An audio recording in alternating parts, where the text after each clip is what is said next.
This project was conceived about 3 years ago, and it ought to have been completed, but owing to the challenges of COVID-19. Your Excellencies, distinguished ladies and gentlemen, this beautiful edifice you're seeing today is one of the numerous legacy projects of Mr. President, and it is the first of its kind in Africa.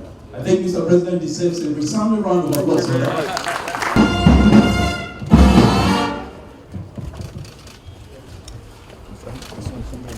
National Counterterrorism Center was unveiled on 21st of March in the year 2023.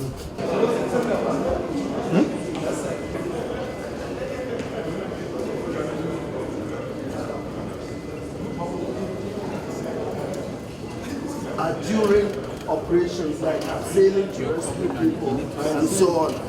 But this one, you can see a helpless lady being lifted by your soldiers, your special forces. And I got a friend of mine. That's another historic picture there. Oh, yeah. So, Mr. President, we're going with the lift while the rest of the talk is going to hotel halls and public halls. And the danger of it is that the vulnerability of sensitive Maritime picture, detecting and analyzing illegal actions, alerting your person to lives. This routine event is reported by the AIS automatic security of the various VIPs that will be coming from foreign countries. So with this conference center, both this one and the one at the new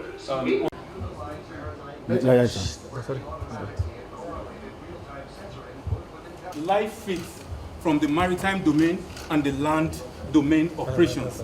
So the maritime domain operation is actually the Falcon Eye project, which is 24 hours. We have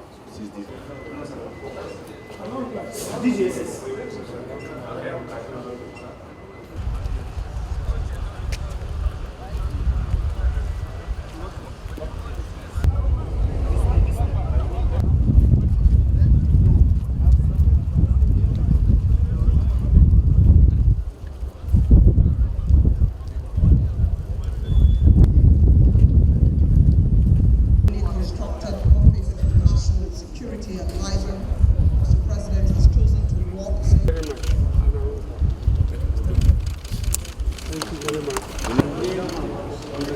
Of March this year by me. Thank you. Yes, sir. That's the logo. Sorry. Now,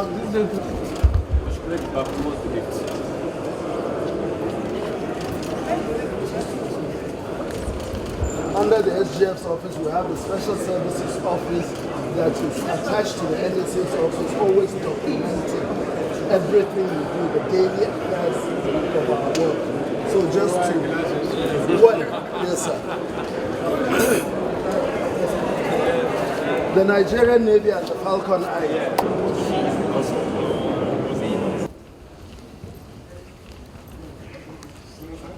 To be here today for the commissioning of the new office of the National Security Advisor and the National Counterterrorism Office by His Excellency the President, Commander-in-Chief of the Armed Forces of the Federal Republic of Nigeria, Muhammadu Buhari.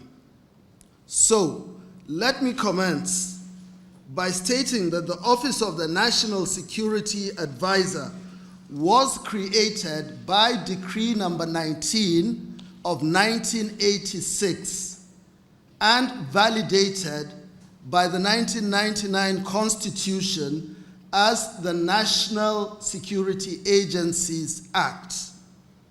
It also established the Department of State Services, the National Intelligence Agency, and the Defense Intelligence Agency. The Office of the National Security Advisor through the activities of key interagency intelligence sharing platforms, such as the Intelligence Community Committee, the Joint Intelligence Board, the General Security Appraisal Committee, and the Cybercrime Advisory Council,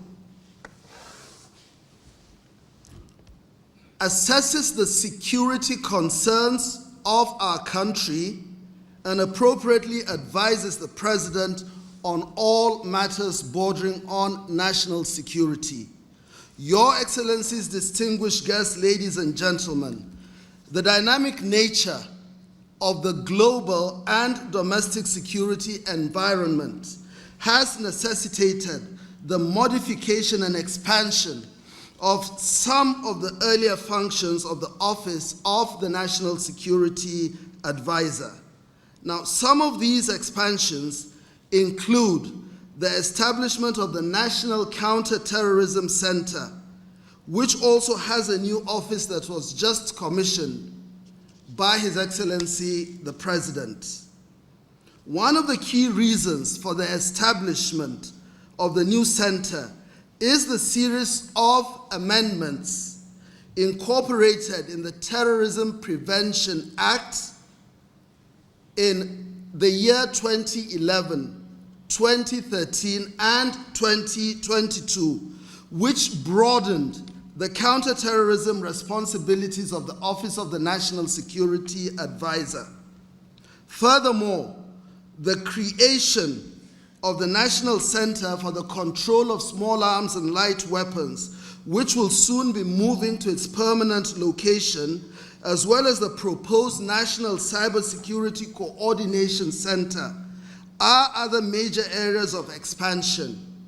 In addition, there were some key departments that were hitherto not co-located within the premises of the former office of the National Security Advisor that are now in the new office. It has been and continues to be a strong partner and supporter of Nigeria's efforts to address the issues of insecurity and terrorism. Allow me to point to our global United Nations counterterrorism commitments. Since 2001, the Security Council has adopted more than 40 counterterrorism resolutions. As outlined in these resolutions, member states are obliged to implement significant measures at the national level, while also enhancing bilateral and multilateral cooperation to counter and eradicate terrorism. As part of a whole-of-government effort, these include criminalizing terrorist acts and prosecuting offenders, countering the financing of terrorism, enhancing border security, countering incitement to terrorism, and addressing the root causes. The visit of the members of the UN Security Council to Nigeria and the passage of Resolution 2349 on the 31st of March 2017 demonstrates the United Nations commitment to supporting Nigeria's counterterrorism efforts. The Security Council resolutions also call for the protection of critical infrastructure, addressing the misuse of the internet, developing counter-narratives and strategic communications, involving the whole of society in efforts to rehabilitate and reintegrate persons, as well as to address conditions that may be conducive to terrorism. The Security Council continues to closely examine the potential risk of interaction between terrorism and human trafficking and other forms of transnational organized crime and the global networks that may enable them. Enduring language in Council resolutions highlights the centrality and primacy of the rule of law and international law, including international human rights standards, international humanitarian law, and international refugee law. It is our hope that the newly commissioned National Counterterrorism Center will effectively contribute to advancing implementation of these various Security Council resolutions and is thus a positive step towards Nigeria fulfilling its obligations under international law. The United Nations Counterterrorism Committee, its Counterterrorism Executive Directorate, the United Nations Office for Counterterrorism, the United Nations Development Program, the International Organization on Migration, and the United Nations Office for Drugs and Crime have and will continue to work closely with the government of Nigeria on its ongoing counterterrorism efforts in various capacities. For example, we look forward to collaborating on the upcoming high-level Abuja Summit on Counterterrorism, which the Office of Counterterrorism and the government of Nigeria plan to hold in 2023 to identify concrete priorities and actions for joint efforts to address terrorism in Africa. The United Nations commends the progress made by the Nigerian military to degrade the operational capacity of the Islamic State in West Africa Province and Boko Haram, and to improve intelligence gathering on suspected terrorists. We further commend the development of threat assessments and watch lists by the Office of the National Security Advisor, the active cooperation with Interpol, the establishment of multi-agency screening processes, the trial of multiple terrorist suspects, and the development of federal and state rehabilitation and reintegration programs. Mr. President and distinguished ladies and gentlemen, we all know that it takes kinetic and non-kinetic responses to end terrorism. The fact that almost 80,000 persons have surrendered to authorities in the Northeast since May of 2021 represents a real opportunity to shift the dynamic. Challenges remain in terms of screening and identification of those individuals and ensuring appropriate responses in line with their needs and profiles. Some persons are in no doubt deserving and desperate for humanitarian assistance. And likewise, individuals will need to be held accountable for their crimes, and justice will need to be served. The UN stands willing and ready to support the government of Nigeria on this effort and commends Governor Zulum for developing the Borno model and engaging with the United Nations on this matter so far. The United Nations' new agenda for peace focuses on holistic and comprehensive approaches to building societies in which terror has no home. It is our understanding that the National Counterterrorism Center aligns with this overall peace-building agenda, and that its functionality and success will contribute to further strengthening and supporting the peace architecture in this country. In closing, I note that the adoption of the 2022 Terrorism Prevention and Prohibition Act and the establishment of this National Counterterrorism Center will strengthen the foundation for a coordinated and multi-dimensional response to terrorism. The UN will continue accompanying and supporting your efforts in enabling the success of the National Counterterrorism Center. I congratulate you once more, Mr. President, and thank you. To the government of the Federation, the Chief of Staff, members of the Federal Executive Council, members of the National Assembly, National Security Advisor, Chief of Defense Staff, Service Chiefs and Inspector General of Police, Heads of Security and Intelligence Services, members of diplomatic corps and international organizations, senior government officials, our royal fathers, invited guests, ladies and gentlemen. I am delighted to be here today to perform this historic commissioning of the new offices of the National Security Advisor and National Counterterrorism Center. These two world-class state-of-the-art facilities will optimize our efforts at addressing the newly evolving security challenges in our environment, especially terrorism and violent extremism. The secure and high-tech nature of these offices are designed to enhance our strategic response to a broad range of current and emerging security concerns. This is because we live in an interconnected world and therefore must be able to face and respond to both domestic and global security challenges. Distinguished guests, ladies and gentlemen, you may recall that when this administration assumed office in 2015, The threat of terrorism was one of the major security challenges facing the country. However, I can confidently state here today that we have achieved significant milestones in degrading the major threats and restoring normalcy to most of the hitherto securitized areas in the northeast. These areas, previously occupied by terrorists, have been freed, and internally displaced persons are voluntarily returning to their homes. This was largely achieved through the valiant efforts of our armed forces and other security agencies in collaboration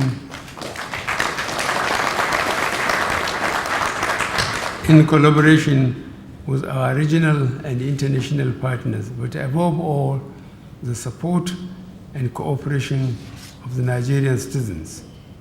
Apart from degraded threat of terrorism in the northeast, the government has also curbed a series of armed banditry and kidnapping cases in the northwest and north central zones, which emerged as a result of the scattering of Boko Haram in the northeast and the implosion of Libya in the Maghreb.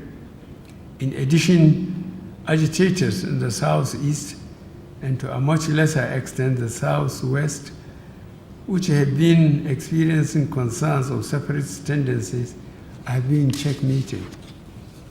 Meanwhile, issues of crude oil theft, sea robbery, piracy, and militancy in the South-South are equally being addressed. Most of these threats have transnational linkages, thereby reinforcing the need for regional and international cooperation as critical enablers to enhance our national security. I am also pleased to observe that some key threats within Nigeria's maritime environment, such as piracy, sea robbery, crude oil theft, as well as illegal, unregulated, and unreported fishing, have been effectively tackled. This has mainly been facilitated by the Falcon Eye Maritime Domain Awareness Project domiciled with the Nigerian Navy and coordinated by the Office of the National Security Advisor, which I commissioned on the 13th of July 2021. Through the provision of high equality real-time intelligence, the facility has between August 2018 and March 2023 prosecuted over 220 vessels involved in maritime criminality within Nigeria's exclusive economic zone up to the Republic of Togo. In addition, over 87 oil tankers involved in various crude oil and product theft have been arrested. The theft of over 3 million barrels of crude oil was prevented and 15 million liters of petrol and diesel recovered. Recent commendations from the International Maritime Organization, European Union, and the United Nations Office on Drugs and Crime to Nigeria on our efforts in reducing maritime criminality in the Gulf of Guinea and successful prosecution of pirates in the region are worth mentioning. Another key area of focus of this administration has been the cyber domain due to the dynamic nature of cyber threats. This is of great concern due to the increasing digitalization of the Nigerian economy. In view of this, the government established the Nigerian Computer Emergency Response Team and revised the national cybersecurity policy and strategy in February 2021. The regular briefs of all cybercrime advisory council meetings I receive further highlight the importance of protecting our cyberspace from all forms of intrusion. To further complement these efforts, I will soon be endorsing the presidential order for the designation and protection of critical national information infrastructure. This is bearing in mind that cyberspace creates a nexus for synchronizing efforts of our security and law enforcement agencies towards addressing numerous security challenges. Let me commend some of the key security policy documents either produced or revised by this administration and supervised by the Office of the National Security Advisor. These include the National Counterterrorism Strategy 2016, National Security Strategy 2019, National Cybersecurity Policy and Strategy 2021, and the National Crisis Management Doctrine 2022. In broad terms, these policy documents emphasize a whole of government involving all the ministries, departments, and agencies in combination with a whole of society involving civil society organizations and the citizenry. Thereby, we can achieve a whole of nation and ultimately a whole of region approach involving our continuous neighbors, ECOWAS, and African Union partners in order to address various dimensions of security concerns. This commissioning is coming as we are gradually winding down this administration. It will therefore serve as a major legacy to provide the incoming administration with the state-of-the-art infrastructure to effectively coordinate our national security and counter-terrorism efforts. Most importantly, this will demonstrate our firm commitment to ensure our national security capabilities are kept abreast with the highest global standards. I congratulate the National Security Advisor, Major General Babagana Mungono retired, and his team for this notable achievement. I am confident that the commissioning of the new offices of the National Security Advisor and National Counterterrorism Center will in no small measure enhance the desired peaceful and secure environment for our country. I thank you and God bless the Federal Republic of Nigeria. Please go outside.